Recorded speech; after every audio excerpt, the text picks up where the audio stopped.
I love talking about bad games because there is so much more to learn from bad games than there are good games. And the theme to learn this year is how not to make a sequel, reboot, or spiritual successor. So here are some games I think you should play just because they suck so bad. Yuck, yuck, yuck for these games. Coming in hot at number 5 is Castillo Protocol. This game isn't as bad as I'm saying it is. Worse games have come out this year, but it is hilarious to see a game that is a spiritual successor be worse than the game it's trying to succeed. I mean, the first Dead Space is so fucking good. It feels like the true Resident Evil 5. It took that classic formula and ranched it up to 11. It was one of the first games to popularize a diegetic HUD, meaning that the game tells the player information through actions within the world instead of having a simple menu for it, let alone the awesome gravity gun knockoff and the amazing limb dismemberment. And Castillo Protocol does all those things as well, but not nearly as good. But why not, you might ask? It has all the trappings of a beautiful AAA game, because there's no spirit in this spiritual successor, and it doesn't succeed at doing anything better than Dead Space did. Dead Space had care poured into its lore and world, and Castillo doesn't. It's true that Dead Space is mostly dark hallways, just like Castillo. But what Dead Space does better is putting in flavor into those hallways with props and creativity. To say nothing of the spaces in Dead Space where the entire room opened up and you're able to fuck around in anti-gravity. When a sci-fi fan is in a medbay, they want to see a medbay that they know. When they're in the cliche hydroponic garden room that every spaceship has for some reason, we want to see plants flourishing in ways we couldn't dream of in 2023. But in Castillo Protocol, there's pretty much only one vertical garden thrown in a hallway. You'll fight the same enemies over and over as the sole action beat drummed throughout the campaign. I mean, when the remake of Dead Space comes out, it's going to wipe the floor with this fucking thing. And that game will probably be slightly worse than the original Dead Space. 4 is another game that is literally worse than its predecessors, Gotham Knights. Holy shit, what a fucking piece of shit. To give the devs some credit, they had very big shoes to fill. Batman Arkham Asylum was and is a masterpiece. The combat in it has defined melee fighting in video games for basically 2 console generations. And the stealth gameplay of being able to terrify your enemies to the point of unconsciousness is insanely well crafted and can't be beat, until it was by Arkham City. The open world set the bar even higher for the next game. So when the original devs were pulled off to work on other titles and Warner Brothers Montreal came in, they filled those extra large shoes with shit in the form of Arkham Origins. Looking at the ratings for Origins, it's easy to see why Warner Brothers pulled Rocksteady and had them work on the next sequel of Arkham Knight, which was again a great game. What's harder to understand is why Warner gave Montreal another shot with this game, especially since this title isn't really a sequel despite having the same base mechanics, map, and taking place right after Batman's death, which technically happened at the end of Arkham Knight but in a different universe. Just saying that out loud is so dumb, and I think this game is a dumb attempt to make a Batman game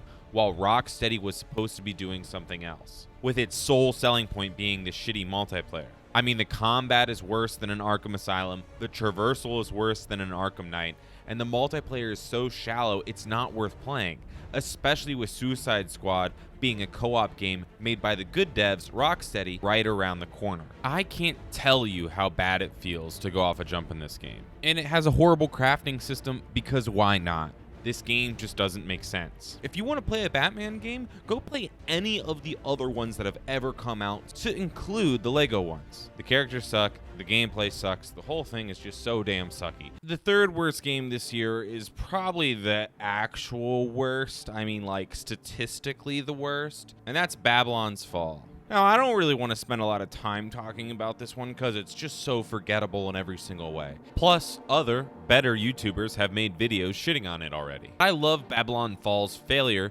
because this game felt like it was made in a boardroom by taking all the ideas that would piss gamers off and slapping them together. Gameplay is so shallow that in their combat trailer, they just list off different types of melee weapons. Keep in mind, this game is the same price as Elden Ring and came out a week after Elden Ring, which also features third-person RPG gameplay and co-op. and Square Enix wanted $60 for this game. And then the plan was to bleed people dry with microtransactions throughout their updates. But it was literally so shit, it didn't even last a year. They're shutting the servers down in February. The amount of money that was spent on this game, the amount of talent that was spent on this game, and the resulting game that came out of it it's disgusting. It's a case of money-grabbing weasels getting stomped by the mighty boot of the consumer, and I absolutely love it.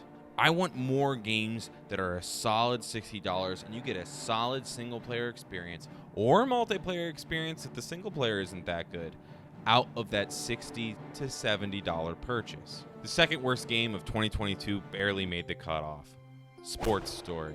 Now, the reason this game is so low is because I absolutely loved Golf Story. For those that haven't played it, Golf Story is this smooth, slick, sports-based RPG that will have you feeling like Tiger Woods. Sports Story is supposed to be that same game with added sports like cricket and other bullshit, which sounds great because Golf Story plays so smoothly and is so damn satisfying. To apply that to soccer would be amazing and fill the gap that these shit Mario sports games have left in Nintendo's lineup. But this game is so freaking broken. The multiplayer is broken to the point of being unplayable, with players being able to tee off from the water.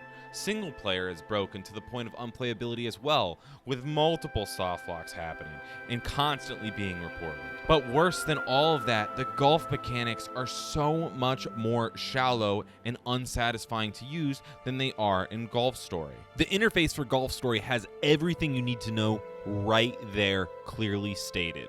In Sports Story, you can't change the curve on your ball. They even took out the great HD rumble when you get a shot. Just look at how much nicer the main menu is in Golf Story. And the multiplayer has all of your settings right there. Even if they can fix this game's horrible buggy content with patches, playing Sports Story feels like trying to punch in a dream, failing and pissing your pants in the real life out of complete shame. Now, the worst game of the year is near and dear to my heart because I called this one coming a mile away. I'm talking, of course, about Saints Row. In my Best of 2022 video, I talk about how great God of War Ragnarok is and how that's the ideal reboot. Saints Row is the shit reboot gold standard. It is completely and utterly disrespectful to the fans of the franchise while completely fucking up any potential to gain new players. Because no new player wants game mechanics ripped from Saints Row 2 and writing ripped from an R-rated movie cut to make the PG-13 label and therefore more profit. This shouldn't be called Saints Row because that name brings a ton of baggage and expectations with it. But these dumb fucking companies look at 3 being the best selling, not realizing the hype was built off of 2's performance. And the die-hard fans have been dying to have a return to Saints Row in Saints Row 2 in tone and gameplay. We want something that is semi-serious about going from nothing to something with themes of protection of your neighborhood and the price of morals on you and your friends. Even Saints Row 3 had this really grounded vibe to some of the scenes. It was too wacky. It was a criticism at the time, but everyone loved the purple dildo thing, so it just kind of took off. But if you look at the numbers for Saints Row 3, you're gonna see the wrong thing. People want more dildos, right? No, not this time. Fans hated that wackiness that they ranched up to 11 in 4 and Gat Out of Hell. Wacky, weird Saints don't do it.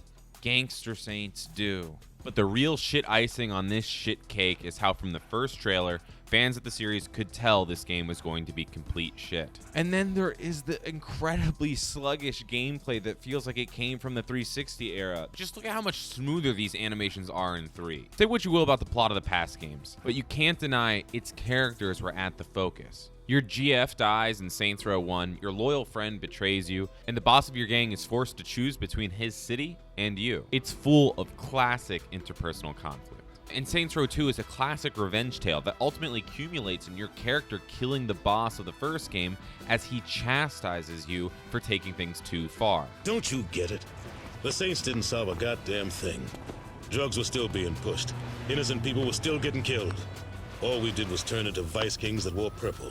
And despite its wackiness, Saints Row 3 stuck to its characters. It kills a series favorite early to raise the stakes, and wraps up the themes of the other games by giving the player a choice between their friends or revenge, all while showcasing some incredibly acting talent throughout the entire series, like Mila Kunis, Daniel Day Kim, Michael Rappaport, Keith David, Michael Clark Duncan, David Carradine, Clancy Brown, Eliza Dushku, Michael Dorn, Grim from the Grim Adventures of Billy and Mandy, Phil Lamar, Neil Patrick Harris, Tia Carrera, Hulk Hogan, Sasha Grey, and most importantly, Burt fucking Reynolds? Saints Row 2022 doesn't have any of that talent. In fact, it sounds like they paid someone to imitate Antonio Banderas. Perhaps I don't respect your authority. This Saints Row reboot ditches the characters and moral dilemmas and just makes the player perfect. The trailers made it seem to be a rag to riches story, but everyone has jobs, housing, lifelong friends, and college degrees, lives atop a kick-ass bar, and they are far better off than most of the people playing this game. And then they go rob a payday loan place for no real good reason, but hey, it's basically the only morally justifiable place to rob, so why not?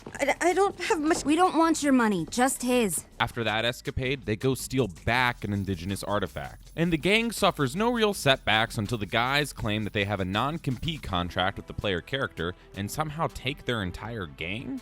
Oh my god, he's right. You're gangsters. There's no fucking NDAs. You go into their building and you feed them a lead salad. You're a criminal. It's just fucking shitty. With the game standard here at Tibbs TV, I'm Jonathan Rosenblum.